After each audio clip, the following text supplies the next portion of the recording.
Good morning and happy Friday. I'm going to be reading Charlotte's Web, Chapter 6, Summer Days. The early summer days on the farm are the happiest and the fairest days of the year. Lilacs bloom and make the air sweet and then fade. Apple blossoms come with the lilacs, and the bees visit around among the apple trees. The days grow warm and soft. School ends and children have time to play and to fish for trout in the brook. Avery often brought a trout home in his pocket, warm and stiff and ready to be fried for supper. Now that school was over, Fern visited the barn almost every day to sit quietly on her stool. The animals treated her as an equal. The sheep lay calmly at her feet. Around the 1st of July, the workhorses were hitched to the mowing machine, and Mr. Zuckerman climbed into the seat and drove into the field. All morning you could hear the rattle of the machine as it went round and round while the tall grass fell down behind the cutter bar in long green swatches. Next day, if there was no thunder showers, all hands would help rake and pitch and load, and the hay would be hauled to the barn in the high hay wagon, with Fern and Avery riding on the top of the load. Then the hay would be hoisted, sweet and warm, into the big loft until the whole barn seemed like a wonderful bed of timothy and clover.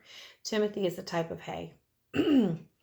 It was fine to jump in and perfect to hide in, and sometimes Avery would find a little grass snake in the hay and would add it to the other things in his pocket. This just makes me laugh. I have a connection.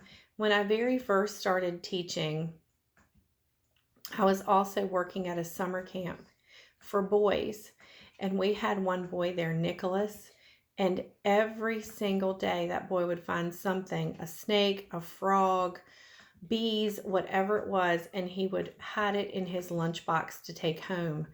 And usually I would catch on and be able to get it before it went home, but a few times his mother was very surprised to find a frog or a snake in his lunchbox. It was hilarious. Early summer days are jubilee time for birds. In the fields around the house, in the barn, in the woods, in the swamp, everywhere love and songs and nests and eggs. From the edge of the woods, the white-throated sparrow, which must come all the way from Boston, calls, "Oh, Peabody, Peabody, Peabody," on an apple bough. The phoebe teeters and wags its tail and says, "Phoebe, Phoebe." The song sparrow, who knows how brief and lovely life is, says, "Sweet, sweet, sweet interlude, sweet, sweet, sweet interlude." If you enter the barn, the swallows swoop down from their nests and scold. "Cheeky, cheeky," they say. In early summer, there are plenty of things for a child to eat and drink and suck and chew. Dandelion stems are full of milk, clover heads are loaded with nectar, and frigid air is full of ice-cold drinks. Everywhere you look is life. Even the little ball of spit on the weed stalk, if you poke at it, has a green worm inside of it. And on the underside of the leaf of the potato vine are the bright orange eggs of the potato bug. It was on a day in early summer that the goose eggs hatched. This was an important event in the barn cellar. Fern was there, sitting on her stool when it happened. Except for the goose herself, Charlotte was the first to know that the goslings had arrived at last. The goose knew a day in advance that they were coming. She could hear their weak voices calling from inside the egg. She knew that they were in desperately cramped positions inside the shell and were anxious to break through to get out. So she sat quite still and talked less than usual. When the first gosling poked its green head through the goose's feathers and looked around, Charlotte spied it and made the announcement. "I am sure," she said, "that every one of us here will be gratified to learn that after 4 weeks of unremitting effort and patience on the part of our friend the goose, she now has something to show for it. The goslings have arrived.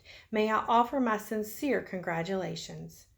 "Thank you, thank you, thank you," said the goose, nodding and bowing shamelessly. "Thank you," said the gander. "Congratulations," shouted Wilbur. "How many goslings are there? I can only see one." "There are 7," said the goose. "Fine," said Charlotte. 7 is a lucky number." "Luck had nothing to do with this," said the goose. "It was good management and hard work." At this point, Templeton showed his nose from his hiding place under Wilbur's trough. He glanced at Fern, then crept cautiously toward the goose, keeping close to the wall.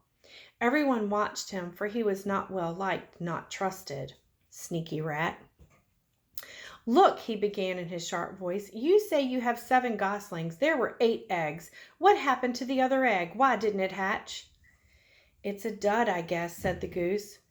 "What are you going to do with it?" continued Templeton, his little round beady eyes fixed on the goose. "You can have it," replied the goose. "Roll it away and add it to that nasty collection of yours." Templeton had a habit of picking up unusual objects around the farm and storing them in his home. He saved everything. That's why people are referred to as pack rats when they save stuff that shouldn't be saved, is because rats will gather anything and everything and pack them into their little nest. So you just learned a little bit of information there.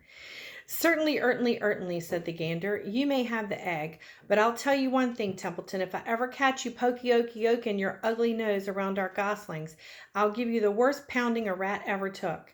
The gander opened his strong wing and beat the air with them to show his power. He was strong and brave, but the truth is, both the goose and the gander were worried about Templeton, and with good reason. The rat had no morals, no conscience, no scruples, no consideration, no decency, no milk of rodent kindness, no compunctions, no higher feelings, no friendliness, no anything.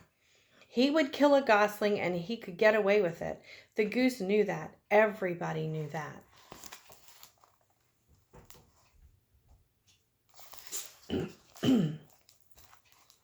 That's my cat making all those noises, if you can hear that.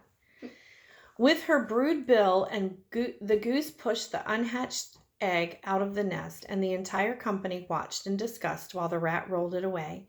Even Wilbur, who could eat almost anything, was appalled. "Imagine wanting a junky old rotten egg," he muttered.